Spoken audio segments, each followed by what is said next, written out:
All right. Hello, friends. Welcome back to the Coop Chicks in Charge podcast. I'm Malena Putnam, the CEO of Chicks in Charge and Yay Dude, a media and marketing company. And today in the Coop, I am welcoming a longtime friend, Annette Klososky. Annette, thank you for joining us today. You're welcome. It's always it's always good to be with you.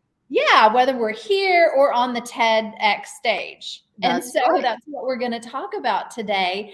Is so many people have said to me, like, oh, that's always been a dream to do a TED Talk. And I thought, since you and I just did the TEDx Talk here in Edmond, Oklahoma, at the University of Central Oklahoma, I thought, let's do that. Like, let's dive in and kind of give people an idea about the just how the whole process works, and if that is something that's on their bucket list, maybe some tips on helping them do that. So, Annette, you're with your partner in Future Point of View. You are a speaker, and you also are an advisor to executive groups. And so, give us a little bit of background about your speaking experience and kind of how that led you to doing the TED Talk. Okay. I think I've been in consulting for a long time and had my own company, work with executives around leadership development, culture, and then started a technology company with my husband. And for a while, we were in separate lanes. He would do technology strategy. I would really work with executives and development. And then about 10 years ago, those lanes just became very merged together. So I've been doing that. And I think once you're consulting and working with organizations, the natural instinct is to have them come in and speak to their leadership teams or come in and speak to their board of directors. And then you start migrating over to speak at associations that the executives are involved in. And so it kind of morphs to where it's really hard to break in, but once you break in, then your name, it seems to get tossed around. So we're really a firm of speakers. So we have quite a few of us at Future Point of View that speak, and everybody has their lane, kind of their expertise and lane that they speak in. So my husband has done a couple of TED Talks, and we've had another person on our team did a TEDx Talk. So when I was asked, and it was kind of I tell you, this is the networking. A good friend of mine is a counselor at our high school where I graduated. And there was a young lady, because at UCO, the college, they have students that are helping with the event. She went to Hooker, and that's actually how my name came up. So it's just so interesting, the networks and how things come up. So, but I've never done a TEDx speech, and so it was by far a different process than any speaking I've done. So I know we've talked about that. It was a very interesting process. Yeah. And so for people who are joining this podcast today and they're not really sure what the difference is between a TED Talk and a TEDx Talk, is that TED Talk are the big ones, which I believe they have an annual conference that's like 5 days and like 70 speakers, and they all get recorded, and then you can go to, it may just be TED.com, and you can watch all of those. And then the TEDx Talks are independently run TED Talks. And so typically the places will have a theme that they are doing. And now that I should have looked that up, remembering what our theme was, it was something I see. There's a plant thing behind me. It was about culture. Yeah. Culture. Okay. Yeah. Like cultured. And they use the TED, the TED, as the last of the cultured. TED. Oh, like cultivated. That's right. Yeah. Cultivated. That's right. Yeah. And so that is a perfect topic for you and I. So my topic was how to create a happier community. And I had 5 tips that I gave on there. And then yours was on how to really how to break up with your phone and use technology better. How did you decide on that topic? It's digital wellness is what I talked about, and it's just something that's really popular right now. And I had gone through a certification, and we have done a couple of webinars through our company. And when they asked what I could speak on, I think I gave them 3 or 4 topics, and that's the one that they were really intrigued with. And it's a very interesting topic. It leads right into kind of the digital first culture that everybody's talking about now. So I was digital wellness. Yeah, and you did a great job. And I will say for everyone listening or watching us on the YouTube channel, as soon as our talks are up, we will share the links and we'll revise it and update it in show notes. And we'll talk about that's part of the process is that it happened in the spring, but yet they're not live yet for anyone to watch. So we're just giving you all the behind the scenes of the process of how it works. So once we were selected, and I say my selection process was pretty similar. Someone had recommended me, and because I work so much in community, and I just thought about it for a few days because I thought, well, I have wanted to do a TED Talk, and I do like public speaking, but I wasn't sure what to talk about, and so I just brainstormed and thought, well, what would in cultivating community, what are the things that I feel like are the most important aspects of that? And then I just really stuck on the word happiness, that if you want people to stick around, and whether that's that they work for you, they're in your community, you want them to be involved, that I feel like they need to really have a lot of high satisfaction and happiness. So that's really where I came up with my topic. So pitched it, and so our topics got approved.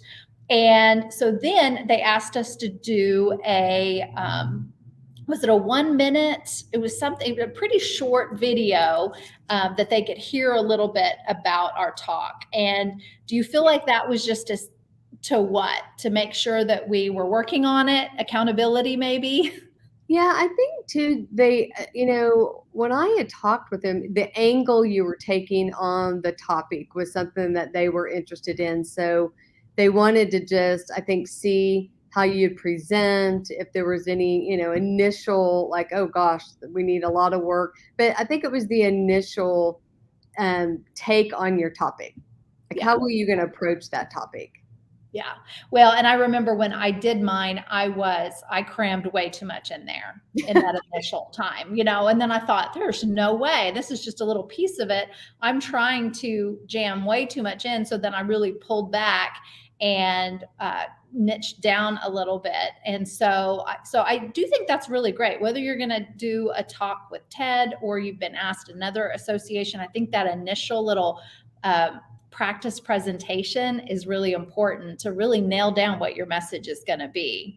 And then they had us write it out, which I thought was great.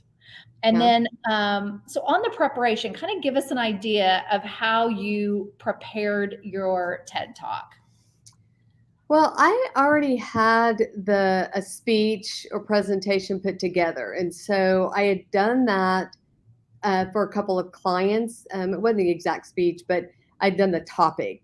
So it was really hard. Like you said, I had a lot of stats. I had a lot of here's how you frame it, because people don't really know what digital wellness is. So it was a little bit of an interesting process of how do you frame a topic so people understand the definition, why it's even important for us to understand it, and then you give them takeaways. So I did the same thing. I had way too much in the presentation in the beginning. And I don't work well like writing things out, but I did the exercise of writing out what I would say, which was another interesting thing for me to do. If you're doing a timed speech and you have to hit the mark, I highly recommend that. But what it did for me was it helped me stay on the points I wanted to cover in a good flow. Like you really worked on your how you went from one thing to a next. And I think I had 4 or 5 slides.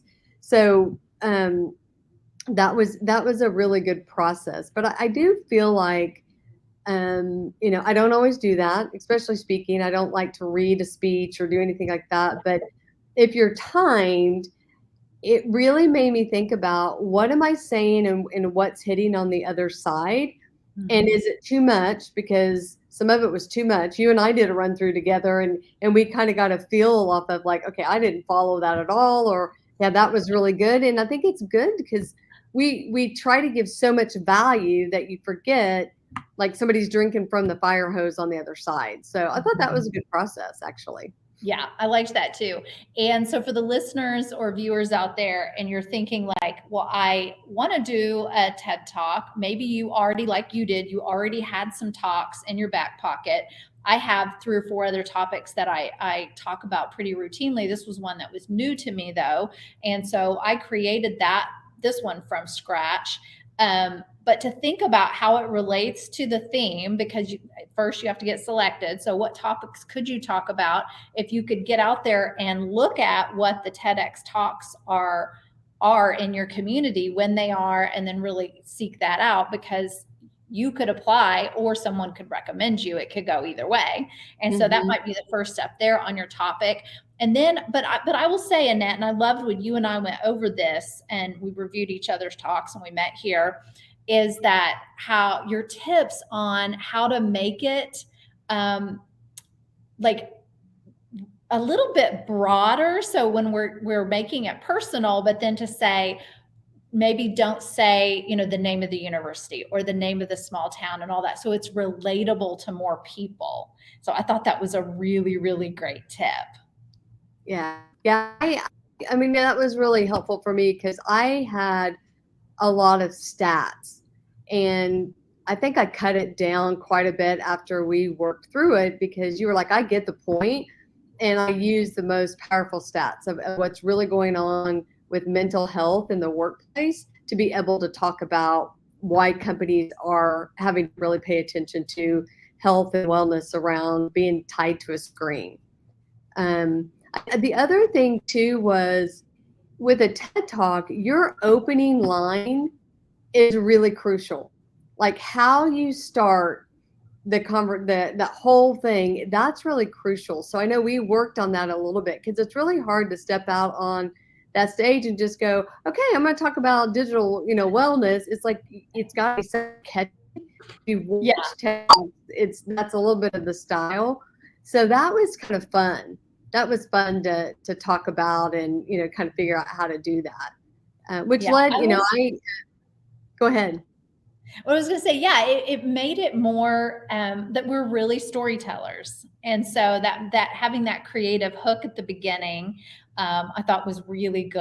And it did make me feel more confident, instead of just, staring at a blank, out there, and you've got all the audience, to know that you're out there to tell a story, and that you've got a few key points that you're going to make. And you hope that, you want them to retain the information, but you want them to have a good time, and believe that you're a good storyteller, and that you want to feel passionate about it. And so it was probably, I say it was one of the hardest things that I've ever done, because I've never practiced to talk that much. And so I thought that was great for us to go through it, and then go through it so many times that you really, really feel comfortable with it too. I was worried about that, because I've watched a lot of TEDx talks that look very memorized, which I didn't like. I don't like that style. So practicing it, but then being able to make it feel like it's the first time you've delivered it that way to people, I thought that was interesting. So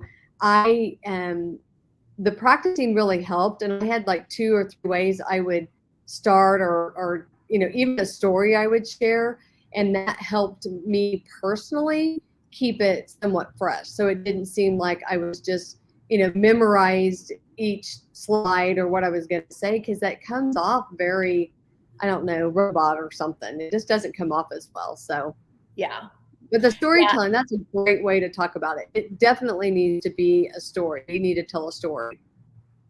Well, and then the other thing is because I did the same thing. Like I went on and watched, I think even the night before you and I got together, watched 10 or 12 of the TED Talks. I did a few locals, and then I thought, well, I'm going to watch the ones that are getting a lot of, likes and views and comments and all of that, to see, obviously that's resonating with people. So what did they do? How did they present themselves? And some of them were really professional, and you could tell that they probably are professional speakers, but then there were others that just seemed like they were just regular folks that just had a topic, and maybe it was the first time they'd done a talk, because again, these TEDx talks are all over the world, and they're just, sponsored by a local group or local university. But some of those were just because even if it didn't come across really professional, they were still very engaging, and maybe they were just really authentic. Or so I thought that was good, because I don't want people to think that they have to be super polished. I think it's more important for it to sound authentic, and for really be able to connect with the audience, more than standing up there and coming across as a really polished speaker, wouldn't you say? Yeah. Yeah, I think being authentic and natural comes off better than reciting a speech. Yeah. Like that just doesn't, you can't connect with that. And I think making it feel like you're just talking, you're not necessarily, saying, I have 4 points that I'm going to present on. And the first point is X. And the second point, it's just so robotic. It's like, just tell the story and kind of play off of, the audience, and just be a little bit more natural. And if, no matter what happens, you just have to be natural about it. So yeah, I think that's good advice. So we did do slides, and I don't know if they always ask for people to do those, or if you don't They want slides, you could just have one. It'll they just have. don't even like you to have slides. So Okay. what they had told me was they felt like slides take the attention off the speaker. But my topic, when you're talking like stats and showing things, I felt like it's just easy for them to see that. And I did not read my slides. They were up there and I talked towards those stats. So that was really helpful. And I liked how the edit came out, because, they would show the slide, but I was talking about why it was an issue, and it kind of gave them a little bit. But I think you have to be careful of, how many slides, and if you use slides, like how you use those, because I don't feel like you need them unless some of your content just, it's better visually for them to see it, to connect with what you were saying. So that's why I use slides.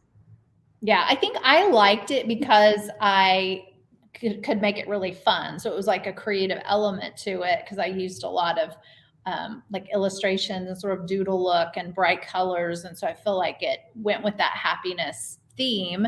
And it did keep me on point, although that was the thing that messed me up, though, because whenever I went out there, when you walk on stage, they already have your presentation up, and mine was on the wrong slide. And so that immediately like gave me a little mind scare. And so I could just feel my heart beating so much. And I was like, oh, oops. And like I fixed it. But the great thing is they edited that out. And so I'm Yeah. glad that it's not live. And so once you go on and do this, and these are college students that you're working with. And so then they have the process of going through and editing it. And this is what, 12 to 15 minutes? Was 15 the most? 15. Okay. The interesting thing is the people that shot that at UCO and ran behind the stage, those are full-time employees. Those are professional people, that like the team that ran the event, that met with us and then set up the event and sent out all the things. That was all student-led, which was really interesting to watch these student leaders rise. But the editing people, they're the ones that do all of the sports and the campus things, so they're employed by the university. Because I was curious about that too, about how that was going to work. And they send you your first cut, like they edit the first cut, ask for your advice, which I gave them, several things that I wanted to adjust, like slide timing and things like that, or I don't really need to show that slide twice. That went great. And then when it came back, I thought it was, it was a lot better. So that was a good process. You do have a say in the editing process. Yeah, that was really nice. Okay, so we've gone over really how to choose your topic, the timing, the preparation, writing it, practicing it. And then I think we mentioned earlier, practicing with someone else. So not only like I would record myself and then listen back and then be like, oh, okay, that makes no sense. Or like, that sounds like a run on sentence. Or because we're so in our head, like we know it so well. And then, but then how is the other person going to hear it? So I loved that you and I got together. And then I also got together with another girlfriend that is a professional public speaker. And so it was great because she would tell me like, okay, you really need to slow down here, or this part needs just a little bit more meat, because like this section's really good, but this one needs like a wraparound or something. And so, and like you said, that transition piece, because if you do have, let's say your talk is like, 5 ways to improve such and such. And so instead of being like 1, 2, 3, it's like, what could that be? Like, how could you naturally lead one thing to another? Does your story carry it through? Or I even said things like, okay, now this one's really my favorite one. Or, like just to infuse your thoughts about the thing. So just something that is a little bit of a transition so it doesn't sound dull, I think is important. Okay, so then and then we talked about our slides to keep it simple. If you even have to have them at all, maybe less not only less words, less slides, everything is more. Yeah. Don't say, oh, well, I've got 3 slides up there, but they each have 5 bullet points. Like, no. Yeah. So, I think maybe mine had 1 for each point. So maybe I had 5, and then the title page. And then on the day of the event, no, let's back up. We did practice with them, the group, so that was kind of fun with the college team. So we practiced just on Zoom, and then they gave some feedback there. So that was good. So that's another element of practice that you get. And then the night before, you have a dress rehearsal where they wanted us to come in the outfit that you were going to wear, which, wow, wasn't that so smart? Because what we ended up finding out about the stage. Yeah, I walked out with heels on, and it was like it was an echo chamber. I'm like, I am not wearing heels that are gonna, it was like, it was horrible. So yeah, that was really good. And it was really dark. It was really dark in there too. So yeah, it was good. I thought that was good to, practice in the space that you are going to be in there. So that was good. Well, yeah, because I think of course, you want to know how you're going to get there and how do you go backstage and just feel more familiar with the area. But then on the stage itself, the way that UCOs did it was there was a round dot on the stage. It was a wooden platform that was hollow. And so you had to step up on it. And then, it just every little move you made, because same thing, I had some cute booties, pink booties that I was going to wear. And I started practicing, with those. And I thought it was making me paranoid every little step I took during the rehearsal. So I'm really glad that we did that. And so really think about doing that, even if it's not a TED Talk, if there's any presentation, if you have the opportunity to go, because you also might see like, maybe you think you've got this really cute, red dress. And then if you don't put it on until then, what if it's not comfortable or you feel constricted? Like you want to be able to move around and really feel your best so that you can have the confidence and deliver in the way you want. So tell me about then, so I think this pertains to guys too, but like, how did you decide what you wanted to wear for your talk? I wanted something bright. I do we have a studio, we do a lot of video work. And so just based off of that, we very rarely wear, like today, I've got dark on. We very rarely wear dark colors or real busy, patterns or things like that. So from that experience, I went with something. It was just like one plain color and black underneath. So I did that. I also did not want, when I had seen him sometimes in some of the videos, like in a dress, it looked weird with sometimes the shots of like you wouldn't have feet. Like it was just kind of a weird thing. Like you would have your dress and you'd have a little bit of leg and no feet. Like I watched some videos that I thought, okay, that's really weird. And so I just wore a pantsuit, the jacket that was really bright, and that really helped because it was like a dark stage with a red dot, and so I thought that would help, and something comfortable, something that I knew I would be comfortable in, and I was glad I did because you did have to step up on that stage, like came out on the stage, stood up on the dot.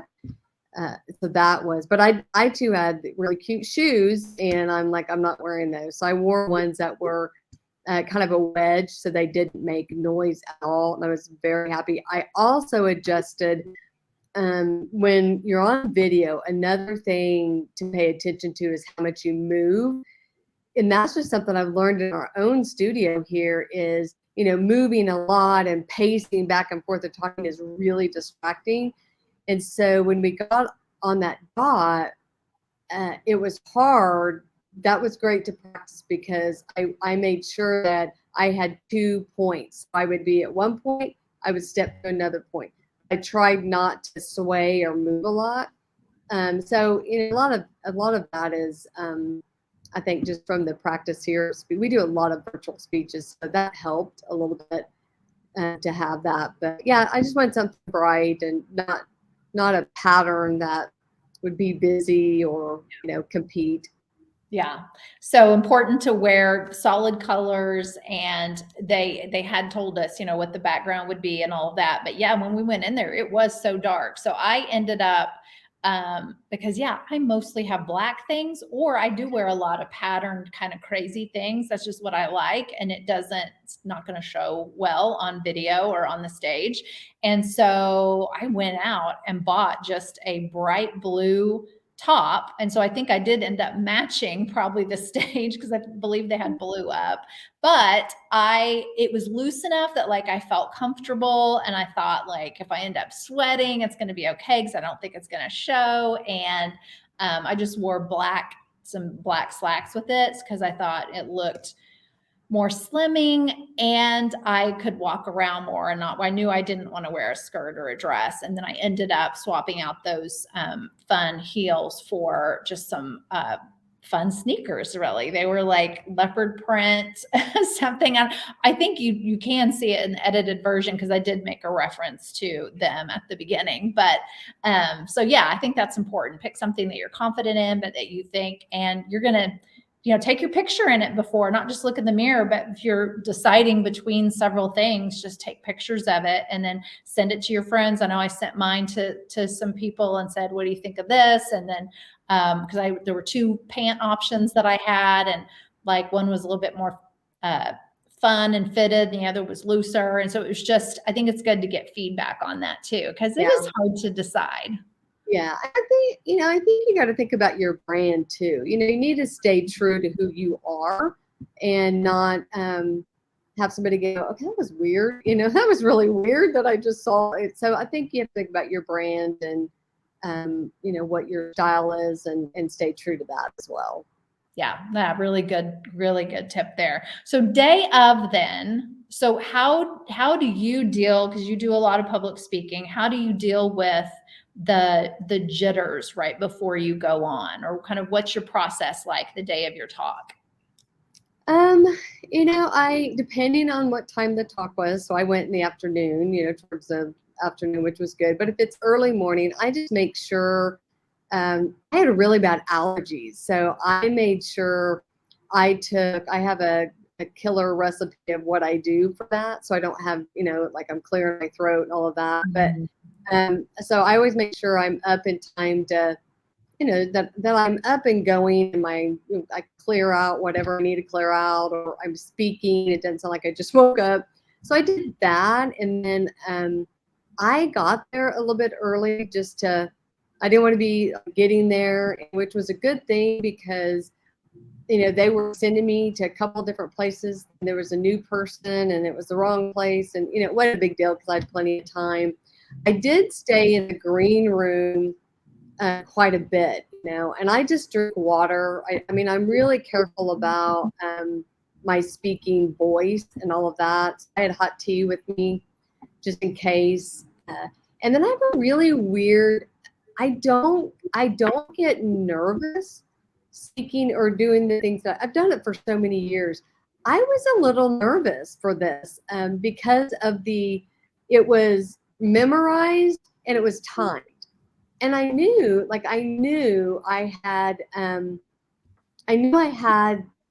I was saying. So I wasn't nervous about that. I know the topic, so I wasn't nervous about that. But, there was just a little bit of an element. And then once I went out and started, I was fine. But it was kind of interesting because it was back in a green room all by myself. And, I knew all my transitions. And so they took a little bit longer break than normal. And I could tell, I was like, oh, this is, it was really kind of interesting. It was a little bit more of a adrenaline, probably. Like it was go time adrenaline, and then I was fine. But I normally don't really get nervous because normally I'm speaking on something I know I'm an expert in. It's like years and years of experience. I've worked with lots of different teams, so I don't really get nervous about something like that. What I don't like is AV issues and technology issues, and they kind of took all of that out of our hands, which was great. But that's kind of my morning of. I try not to be rushed. I try to hear that I'm in a good place and feel like I'm centered. I don't like to rush in, go all that kind of stuff, just so that I know that I'm ready to go. And it's a focus too. I really focus on the content, but I also I focus on what I want the impact to be, like how I want to bless somebody in the audience, or like my intention is somebody's going to hear this and it'll make a life-changing impact on them. I try to really connect to why I'm doing what I'm doing, because I come across a lot different when I'm in that space than, okay, I'm getting out here just to get this speech done. So that's kind of my routine, and I listened to a couple of them, and which was nice, and a couple of people I knew, and then you were behind me, which was fun, then to watch you. And so, yeah, so I don't think I have anything special, but I just remember it was like that whole week I had allergies so bad. I was like, oh gosh, just because you don't want to cough or, so I just have a whole Sudafed routine I do about 4 hours before, and it never fails me. Oh, that's good. Well, and that's a really good tip. I didn't think about that, about the hot tea. And then you don't want to be drinking a morning latte where you're going to have a lot of dairy and all that. And I can't even, I must have had probably a little bit of a snack because I wanted some fuel because it was the afternoon, but I also knew that I didn't want to eat a lot and then feel like, what if your stomach's, either way, you don't want it to be hungry and your stomach's growling. But then also I didn't want, because I thought, what if have some tummy issues and you're feeling nervous, like that together. So it was weird, just all the physical things that you think about too. I feel like I wasn't very nervous about it until I was right before the rehearsal, but then I felt like I really did well on the rehearsal night. And so I felt really good. And so then I was right before, I just got super nervous. Even though I had drank water, I completely had dry mouth. When I get out there is air, the noise again, stepping up on the thing. And so I was trying to really not move around a bunch. But every time you did, you could hear the creak. So I was trying to not obsess about that. I fixed, the issue with it not being on the right slide. But then also there was, which I didn't realize in the dress rehearsral, but there was an air conditioner somewhere that was blowing. Yeah.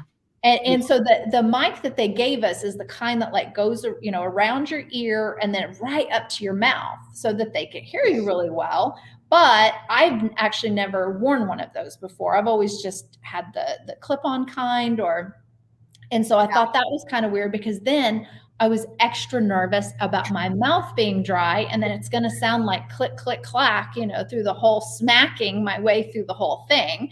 So I was really paranoid about that. And my hair, which I'd had a blowout, but there were like these little wispy, parts of my blowout, and that air conditioner was blowing my hair right into the microphone.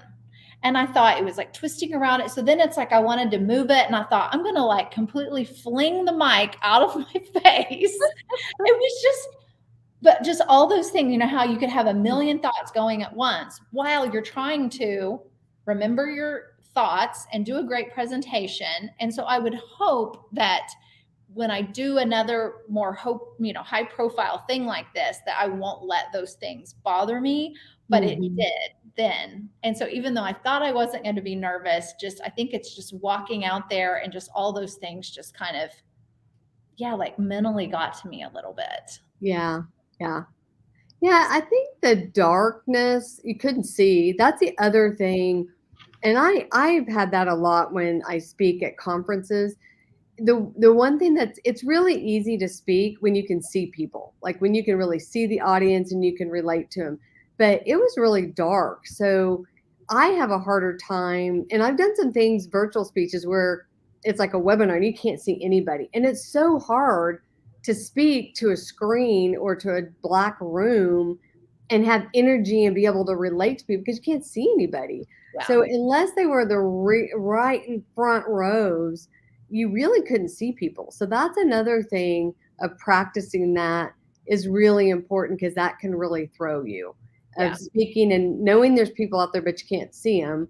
And it's hard. You can't really gauge, kind of how people are reacting or what they're doing. And I was like, oh gosh, I'm glad that night, the night before was good, because I was like, it's going to be really dark in there. And that happens a lot of times, especially when they have the lights on you. If you have a lot of spotlights on you, then you really can't see out, but you have to act like you can, you have to and I tried to, that's the other thing, is I really tried to speak to all areas of the audience naturally. Like I would look over here and I would go to the front and I'd look into the other side, and I couldn't see, really hardly anybody, just the very, very front people. But it's, I think that's good too. And some people get really nervous, so looking over people's heads sometimes helps people not to be nervous. There's other, things that you could do. They did have a clock at the back of the room, so that was good. And I knew I had my slide, the slide before my last slide. That's the only time I knew I was going to check to see where I was, because I had 2 or 3 stories I could share, because I was giving the takeaways. So then I wanted to know how much time I had. And then I knew I needed less than a minute and I could wrap up quickly. So when I got to that slide before the last slide, I had 3 minutes. So I knew I was great and I could share a couple of stories, and then I could kind of give pause and then go to my last slide. So that was too. So being able to see time is really helpful, because you can put those time catches, throughout your speech to make sure.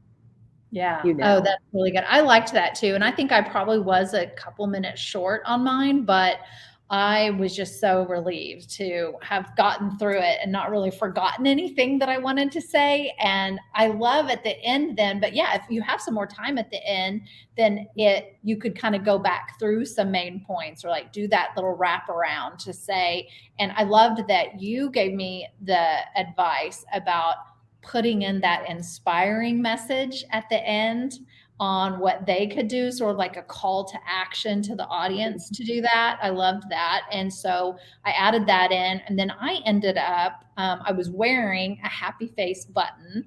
I'd gone on Amazon, and I think I probably still have like 200 here, but I ordered, it was like 6 different colors of just small happy face buttons. And I wore one, and then I had the team, the TEDx Talk team, pass them out, I think right after the lunch break. And so therefore people could take a button, and then I was able to reference that and, use that as a call to action for people to go out and, spread happiness to others and in their community. So that was kind of fun. And so I thought, and now I've got extras. So next time I do the talk, I'll just bring the buttons back. Yeah. My thing is the happy face. Yeah, that was great. Yeah, you did a great job. It was really good. So I know. I thought it was great I was so glad to have, a friend, kind of going through the process as well. Because, it was definitely different than other speaking that I've done. The trying to prep for it was very different, and it was good, and I think I took some things away from it, that because now I really think about, what am I saying, and am I trying to give too much information? Can I say less and leave room at the end? And so now I've done a couple of speeches where I hide some slides at the end of my deck, and then I kind of open it up for Q&A. But if people are interested, I can always pull up other slides. So, or they ask a question, I can go and pull up a slide easily, but I'm leaving a little bit more space, which that's been really nice. It's been Yeah. really nice. No, that's great. So overall, what did you think of the whole process and doing the TED? Is it what you dreamed of it being, or what are your thoughts now? I think it was a lot less um, produced than I thought it would be. And of course, I've had my husband that's done a couple, and another person here that I've been part of. So the TEDx ones are, and then my business partner in Kansas City did one out of Kansas City. It's a lot less produced. Like, there's a lot on your shoulders. They do they do some check-ins, but um, you know, you're kind of on an island, really putting all that together. So I think that surprised me a little bit. There was a little bit of structure to the speech that I kind of felt like we had to go figure that out on our own a little bit. I didn't feel like they gave guidelines, but I didn't feel like they gave really great guidelines, if that makes sense. Like, if I was going to do it, I could really give a lot of guidelines, and I felt like we were kind of out on, like, figuring that out on our own a little bit. So I was surprised about that. But I mean, overall, the experience was really good experience. Yeah. Yeah, I agree with you. Because I didn't know what to expect at all. And I would say it's a little daunting when you get the first emails and worksheets where it says, basically you've got to fact check everything. We're going to fact check everything. If you say things and we don't, if you go against this, then you could end up, not being able to speak, or whenever you've done it, for it to not be shared on their platform. And so that part I thought was a little bit daunting. But then, and I did, when in that preview that we did with the group, one person said, I'll pass this along.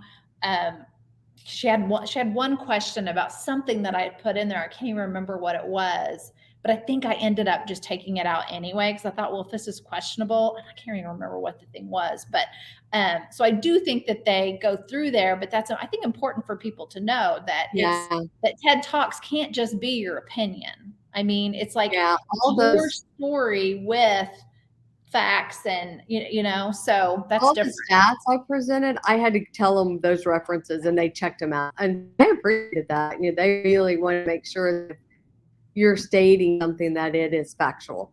And I even put some of that on the slides, the reference, like where that was referenced, just, for people to go check it out. But that was interesting. I mean, I guess I should have thought about that, but they do make sure what you're saying is, you're not making claims that aren't substantiated somehow. So I thought that is a good point. Yeah. Yeah. And then I would say, the day of, I guess I just thought that there were going to be a lot of people there, and it wasn't really very well attended. And so I don't know what I thought, like, that college students would come to it, or if the community would come. I'm not really sure, but I also didn't really see that there was a lot of advertising for it or anything. And so the ones I've been to did not, like the one in Kansas City, like, it had the people, that were speaking were there, coming and going, but it didn't. And there were people that would come hear somebody speak, but they wouldn't stay for the whole thing. They were just there to see their friends speak or whatever. And so it was pretty consistent to the other TEDx events that I've been to. Yeah. there's been a couple that have had a dinner the night before, which was nice because you get to meet the other speakers where we didn't really have that. So I think each market probably has a different way that they do that or how they get funded. But yeah, it's really for the recording, and it takes a lot of time. That takes a lot of time to get those recordings edited and then back to TEDx, and so yeah, that's, you got to have a little patience with that. Well, yeah. Didn't they say it could even be like 6 months? Yeah. So we don't know for a while, but when we do know, we will share it with you all if they end up, posting them. And I hope they do, because I thought your talk was amazing. And I've been using your principles that you talked about, some of the things you do, like really, separating and identifying which devices you're going to use for which activity. And so I have found that I'm spending a lot less time on my devices than I was whenever, because, with my phone, I mean, I feel like, it's work and I just do so much on it. I feel like I could be on here from, 8 a.m. to, 10 o'clock at night. And so I know. I'm really trying to be better about that. So I really hope that they share your message, because I thought it was great. And I'm reading all my books on my iPad now, because I know you said you like to read stories on there. And I was like, yeah, why don't I do that? And then it forces me to put my phone in the other room, and then you can just concentrate on that. So I love what TED stands for, and that it's ideas worth spreading. And so I feel like for those of you out there that you feel like you have an idea that you want to amplify and put out there, then just go ahead and work on the topics right now. You could find a TED X theme somewhere, and especially if it's somewhere that you're associated with, because it seems like they do like that. They'll ask, like, how are you affiliated with, the town or the university or whatever. So, and if it's not on TED, maybe you could give the talks other places, because the more practice that you get, the better, no matter what. Yeah, I agree. Yeah. Well, Annette, thank you so much for sharing your TED story with us today. I'm so glad that I got to have that experience with you. And I wanted to point out to the listeners too that you have the Leader Spotlight podcast. So I will put that in the show notes, and then your AnnetteKlososky.com website, where they can find out more about booking you for speaking, and then also Future Point of View, all the work that you do there in technology and teamwork. And I love all of that. So thank you so much, Annette. You're welcome. Thank you for having me. Okay, I will talk to you soon. Okay, bye. Bye, guys.